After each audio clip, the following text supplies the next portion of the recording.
Seja bem-vindo, você guerreiro, você guerreira de todo o Brasil e de todo mundo, aqui é o canal Raiz Tricolor.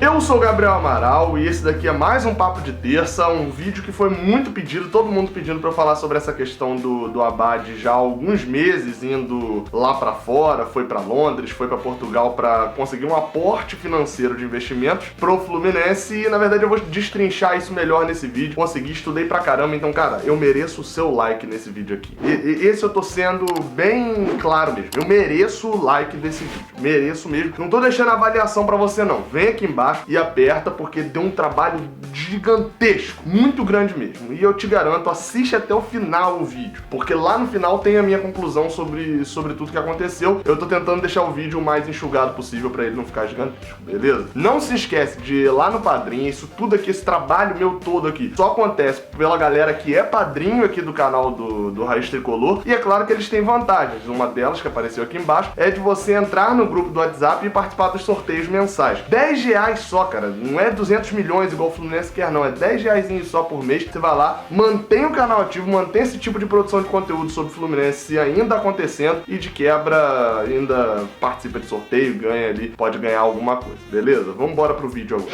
Já faz alguns meses que o presidente Pedro Abad, presidente do Fluminense, tenta uma forma de viabilizar um aporte financeiro pro Fluminense, um aporte ali grande de dinheiro, para poder evitar com que os bloqueios que vem acontecendo, né, bloqueio judicial, dívidas e etc, que só aumentam, para acabar com isso. Nos últimos dias, né, foi noticiado que ele esteve na Inglaterra, esteve lá em Londres, para conversar com o Kia Jorabichian, empresário, que quem aí é um pouquinho mais velho lembra que esteve no Corinthians em 2005, esteve mais ativamente, com a questão da MSI, etc. Isso daí eu vou, e só para destacar todos os links, eu vou deixar aqui embaixo. Tudo que eu usei para pesquisar, eu vou deixar aqui na descrição, então você clica e vai complementar aqui o vídeo. Porém, não só esteve em Londres, mas Abad esteve também na última semana em Portugal para conversar com outro grupo de empresários e fazer um outro tipo de conversa também. O objetivo disso tudo é conseguir em torno de 200 milhões de reais, são 50 milhões de euros, daria ali por volta de 215 milhões de reais hoje, para sanar as dívidas a curto prazo do Fluminense. Eu vou destrinchar isso mais à frente. Quem fez a ponte para Londres foi Giuliano Bertolucci, um empresário de jogadores, tem envolvimento aí com o Fluminense, é um dos credores até do Fluminense também, em relação à venda de jogador e etc. E quem fez a ponte para Portugal foi Pedro Antônio, empresário também do Rio de Janeiro e que já é muito conhecido pela torcida tricolor. E aí o Abad foi para lá para isso. Na verdade, esse dinheiro, né, ele seria usado para pagar as dívidas que o Fluminense tem aqui no Brasil, tanto de atos trabalhistas quanto dívidas bancárias e etc. E concentraria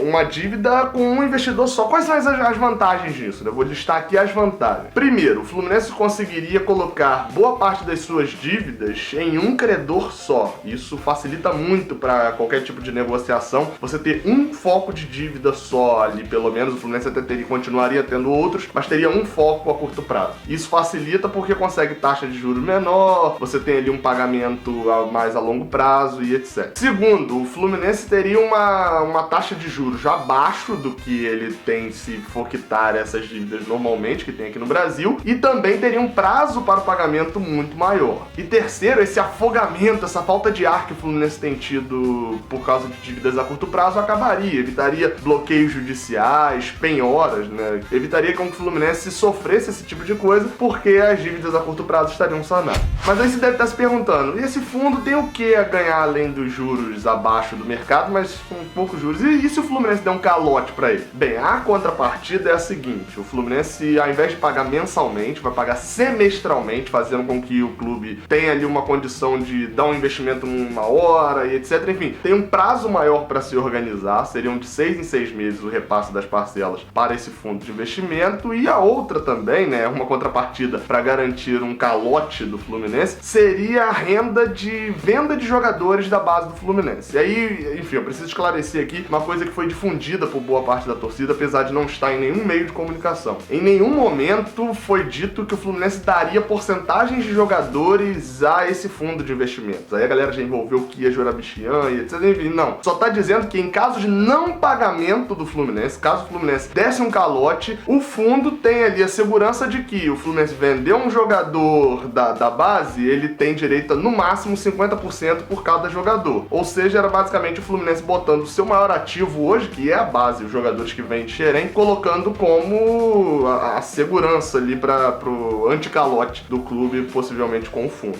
E aí você pode estar se perguntando, como muita gente se perguntou, isso é inédito no Brasil? Existe algum caso parecido? Existe! E diferente do que você acha, não estou falando do Flamengo. O caso do Flamengo foi diferente. Mesmo que o clube hoje rode ainda com empréstimos bancários, enfim, tem ali seus jeitos de ludibriar um pouco, o caso do Flamengo foi diferente porque não houve um aporte financeiro, um dinheiro maluco entrando do nada. No caso do rival, o que aconteceu foi que o grupo que esteve à frente do Flamengo nos últimos anos, né, na figura ali do Eduardo Bandeira de Mello como presidente, eles aumentaram muito a receita do clube, e aumentando essa receita periodicamente. Se eu for pegar o Flamengo em 3 anos, teve um aumento de mais de 200 milhões de reais. Isso eu tô falando de aumento, não tô falando da receita ser 200 não. A receita era 240 e pouco, virou 400 milhões de reais. Então teve esse aumento na receita, só que o gasto com o time de futebol não teve um aumento tão grande. A receita aumentou 70%, o gasto com o time aumentou 20%. E para onde foi essa diferença toda? Para pagar dívidas. O Flamengo começou a pagar muitas dívidas. E claro,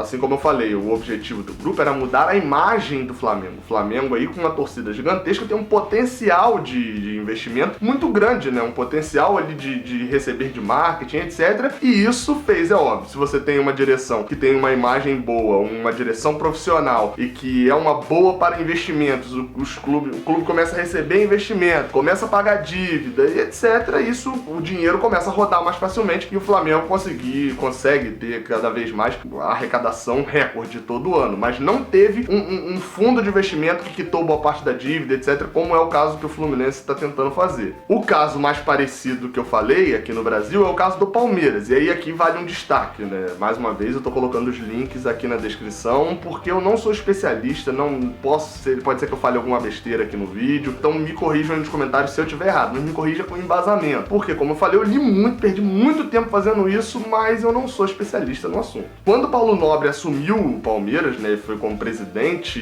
o Palmeiras estava na Série B, foi até campeão da Série B, mas quase caiu de novo em 2014 e tinha uma imagem horrorosa, enfim, um negócio bem ridículo em relação a Palmeiras e que o clube, assim, chegou ao ponto do presidente ser criticado demais porque estava se desfazendo dos seus melhores jogadores. O caso mais notório disso foi de Barcos, né, Hernan Barcos, que foi pro Grêmio, enfim, tava um caos total. E um dos grandes problemas do Palmeiras era justamente a dívida, e as dívidas a curto prazo. O Palmeiras tinha mais dívidas para pagar dentro de um ano que a arrecadação que ele tinha. E aí, como que foi solucionado isso? Paulo Nobre, o presidente que eu já citei, é um bilionário e investiu 200 milhões no Palmeiras, mais de 200 milhões, segundo a reportagem da época, e colocou mais de 200 milhões para pagar dívidas. Praticamente zerou a dívida bancária e aí, com isso, fez com que os juros não viessem tão altos e o Palmeiras conseguisse ter um fôlego para investimento. Só que, no caso do Palmeiras, também isso veio atrelado a uma campanha de marketing, assim, gigantesca, já desde quando o Nobre assumiu. Ele foi um dos que mais bateu nessa tecla do sócio-torcedor como algo que deveria ser muito bem implementado no Palmeiras. Na mesma época ali que ele assumiu, né, ele assume em 2013, no final de 2014, é inaugurada o Allianz Parque, o estádio do Palmeiras, e aí isso fez com que uma cultura vencedora e uma imagem forte do Palmeiras como um clube organizado, com sócio-torcedor organizado, o investimento viesse muito mais alto. E claro, e evidente, o investimento da Crefisa e da Faculdade das Américas, né, a FAM, que são da Leila, né, a dona dessas duas empresas, botando dinheiro atrás de dinheiro no Palmeiras. Um patrocínio muito forte, obviamente, que já fez até com que lembra da dívida com o Paulo Nobre, né, aquele dinheiro que ele emprestou pro Palmeiras, mais de 200 milhões, já fossem quitados no início desse ano, agora em 2018, né, no ano passado. Então, não há mais dívidas com o Paulo Nobre. E mesmo com esse patrocínio vultuoso, né, da Crefisa e da Faculdade das Américas, a receita com o marketing hoje do Palmeiras rende só 18% ou 19%, isso números de 2017, né, que foi o último balanço divulgado. Então, assim, é uma quantia gigantesca e tal, mas o Palmeiras ganha muito mais também com o estádio e com direitos de transmissão de TV. O estádio, então, nem se fala. É uma renda fixa que o clube já tem, que já garante esse suspiro. Mas eu pedi pra você ficar aqui até o final pra você assistir e é claro a resposta que todo mundo quer saber. Isso vai resolver o problema do Fluminense? Bem, depende do prisma que você olhar a situação. Deixa eu só descrever um negócio. O Fluminense tem em seu balanço de 2017, publicado em 2018, o último balanço, né, o mais recente, as seguintes dívidas do clube. Cerca de 110 milhões de dívidas bancárias, dívidas com bancos e fundos de investimentos, cerca de 220 milhões de reais devidos ao governo por impostos não pagos e mais cerca de 240 milhões de reais em atos trabalhistas, ou seja, jogadores, treinadores, funcionários que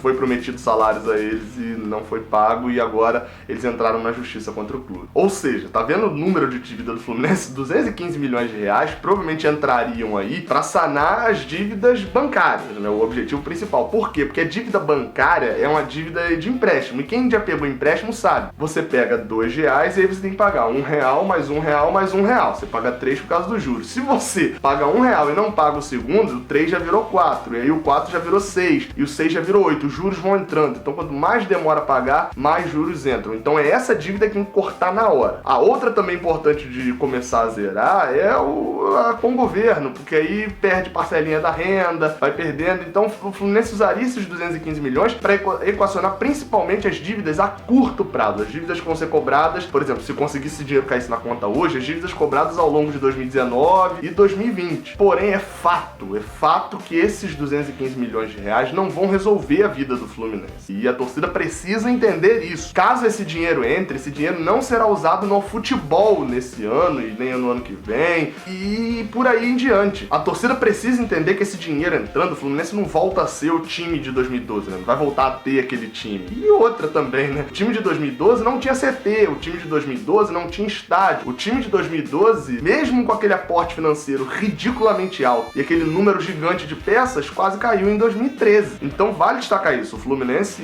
2012, ele foi o auge da parceria com a Unimed e do dinheiro entrando, não se estruturou e criou um monte de dívidas que agora também está sendo prejudicando o clube. Então precisa olhar para frente. E fica também um destaque aqui, Palmeiras e Flamengo, eles só têm hoje uma situação financeira boa porque eles aprenderam a ganhar mais dinheiro e não gastar todo esse dinheiro que ganhou a mais no futebol. Estádio cheio, patrocínio, sócio-torcedor forte, isso tudo traz mais dinheiro ao clube. E isso tudo a torcida é quem faz. E é claro, a torcida vai fazer, mas ela não depende só do desempenho do clube em campo. Administrações sérias, que sejam organizadas, que tenham credibilidade, isso tudo conta muito. Há quanto tempo você não ouve na boca do povo por aí, você que é do Rio de Janeiro, que o Eduardo Bandeira de Mello é um presidente ótimo, que ele solucionou as dívidas do Flamengo e etc. Isso dá credibilidade para a diretoria que tá lá e faz com que um torcedor não pense duas vezes antes de se associar, por exemplo. O que o Fluminense precisa hoje, além desse aporte financeiro, é de um grupo sério, um grupo forte e que tenha credibilidade, que consiga arrebanhar a torcida e que venha com uma administração profissional no clube e não alguém que vai dividir opiniões e bancar como um Eurico Miranda da vida. É claro que Palmeiras e Flamengo têm